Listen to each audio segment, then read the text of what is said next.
C'est revenu? 2 secondes, je suis là-dessus. Diagnostic en cours. Complété. Oui. Réinitialisation des systèmes effectuée sans échec. On est toujours en trajectoire de collision avec les débris. Alerte. Oui, mais je devrais être en mesure. Vu ce que je viens de dire, on a toujours un problème avec l'ordinateur. Sans ça, je peux pas déplacer la station à distance sécuritaire. On dispose de combien de temps? 12 minutes avant que ça devienne critique. Il va falloir que l'ASQ nous relaie les coordonnées. Andrea, c'est quoi l'état des communications externes? Toujours hors service, mais Justine est là-dessus. Connexion complétée. Le panneau est en place. Je me dirige vers le SAS.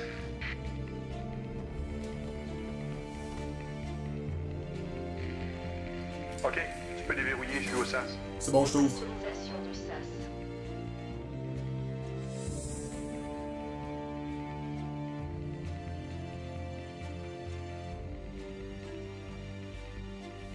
Jonathan, est-ce que le système de propulsion fonctionne?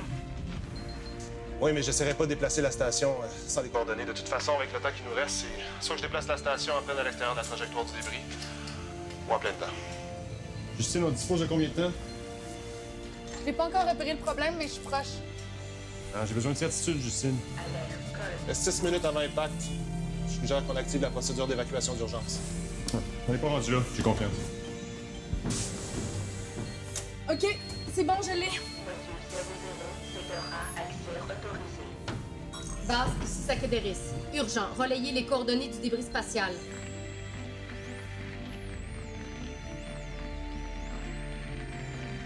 Base, ici Andrea Sacadaris. Urgent. Relayez les coordonnées du débris spatial. 5 minutes avant impact. Urgent, relayez les coordonnées du débris spatial. Recevez. Communication entrante. Station M, coordonnées envoyées. Coordonnées reçues. Mise en marche des propulseurs dans 5, 4, 3, 2, 1.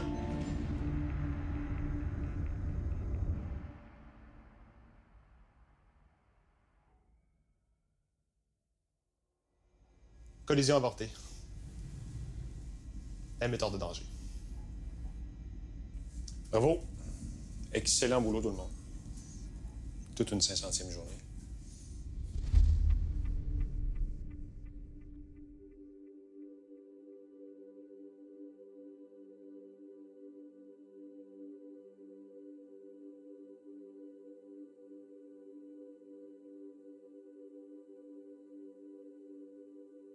Le décollage prévu aujourd'hui de l'équipage qui se rendra sur la station M nous rappelle combien d'années se sont écoulées depuis l'annonce de la mise en chantier de projet M lors du premier mandat de la présidente du Québec, Léa Leclerc. Aujourd'hui, le gouvernement du Québec est fier de donner le feu vert à l'Agence spatiale québécoise pour la mission Projet M. Projet M, nous vous le rappelons, est une expérience scientifique et psychologique. 4 astronautes devront séjourner 1000 jours à bord de la station M, qui est actuellement en orbite autour de la Terre. La mission sera commandée par le célèbre astronaute Vincent Colher, qui avait été le 2e homme à mettre les pieds sur la planète rouge. C'est le sentiment d'être infiniment petit, mais aussi celui d'être infiniment grand, parce qu'on fait quelque chose que personne d'autre a fait. C'est aussi un grand accomplissement parce que on a l'impression de donner de l'espoir pour le futur de notre planète, et Dieu sait qu'en ce moment, notre planète en a besoin. Désirant combattre la crise économique mondiale due à l'explosion des prix de vente des matières premières, plusieurs entreprises se sont tournées vers les étoiles. Alors que le niveau de nos océans n'a jamais été aussi haut, l'eau douce n'a jamais été autant en demande. On ne la surnomme pas le nouveau pétrole pour rien. L'eau, c'est notre richesse. On ne se le cachera pas, notre politique sur notre exportation de l'eau crée des tensions à l'international et contrarie le secteur privé. Mais nos ressources ne sont pas sans limite. Pour assurer son avenir, notre nation doit se tourner vers l'espace et y jouer un rôle de premier plan. Et qui de mieux que l'une de nos grandes fiertés nationales pour prendre en main ce défi? Luc Côté est devenu l'un des hommes les plus riches de la planète en fondant la multinationale ADNcom, une compagnie offrant de nombreux services informatiques et robotiques devenus essentiels à travers le monde. Chérissant le rêve de jeunesse de partir à la conquête de l'espace, Luc Côté décide de s'offrir un voyage privé avec une compagnie spatiale aux États-Unis. Cette expérience provoquera un profond changement chez lui. Vous aimez les billes? Moi, j'adore les billes. Ça, c'est notre système solaire, rempli de trésors cachés. Et ça, c'est Jupiter. Grosse planète, faite de gaz, avec des tempêtes, grosse comme plusieurs terres. Peu hospitalière, je vous dis. Mais si je vous dis que... ça, c'est Europe. Pas celle avec des Français, des Italiens et du bon vin, là. Non, non. Ça, c'est une lune de Jupiter. Et sous cette croûte glacée, il pourrait y avoir un océan et peut-être même de la vie.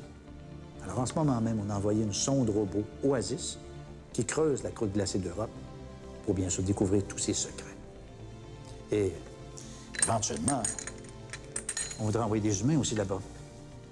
Mais 1000 jours dans l'espace, c'est long. Et c'est là que m'est venue l'idée de projet M. Une mission test. 1000 jours en orbite autour de la Terre. Pour ce projet-là, on a bien sûr engagé la crème de la crème. Ben, mon rôle en tant que designer de mission, c'est de tout conceptualiser de A à Z, autant les détails techniques que ce qu'ils vont manger à bord au 900e jour. Si je fais une analogie, c'est un peu comme un capitaine de bateau avec son équipage, et on essaie de mener la mission à bon port. On s'est connus bien avant le projet M, donc ce qui fait qu'on est presque des frères et sœurs, littéralement. Oui, en effet, je suis spécialiste de mission en ce qui concerne notre sonde Oasis, qui est présentement sur Europe. Donc, mon travail, ça consiste à analyser les données qu'elle nous envoie, apporter les correctifs nécessaires en cas de problème, puis si on est chanceux, d'être témoin d'une découverte. Je trouve qu'il y a quelque chose d'extrêmement stimulant de savoir que les résultats de ton travail peuvent potentiellement t'amener à changer le monde. Ça paraît pas, mais la station s'endommage un peu chaque jour, donc il y a vraiment des réparations. Avec le temps, elle dépérit, donc il faut vraiment s'assurer que tout est en place. Quand il y a un bris, c'est moi qui est en charge de tout l'électronique, les filages. Mon travail consiste à coordonner toutes les expériences scientifiques. Puis aussi, je m'assure à ce qu'il y ait une bonne communication avec l'ASQ, avec les autres stations aussi. Puis ma profession fait aussi en sorte que ma responsabilité est d'assurer un bon fonctionnement d'équipage, que ce soit physique ou mental. Sincèrement, c'est un privilège incroyable d'être là-haut, d'être là parmi les étoiles. Ça demeure une mission très importante. C'est évidemment une mission test. Et on se prépare pour la grande mission pour Europe. Et comme je veux être le premier à y mettre les pieds, cette fois-ci, il n'y a pas de place à l'erreur. Mais je vais veiller à ce qu'il n'y ait pas d'erreur. Honnêtement, j'ai pas peur des problèmes techniques parce que l'équipage est formé pour les résoudre. On a pas mal vu tout ce qui était possible qui pouvait survenir en orbite, donc à ce niveau-là, j'ai pas de crainte. Par contre, ce qui m'inquiète un peu plus, c'est qu'est-ce qui arrive si l'équipage tombe malade. Quand on est à la maison, par exemple, et qu'on a envie de prendre l'air, on sort à l'extérieur. Quand on est au travail et qu'on a une mauvaise journée, on sait qu'on va revenir à la maison à la fin de la journée. Par contre, dans l'espace, pas de possibilité de revenir sur Terre. C'est là que ça peut devenir problématique.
Hey, salle de commande maintenant!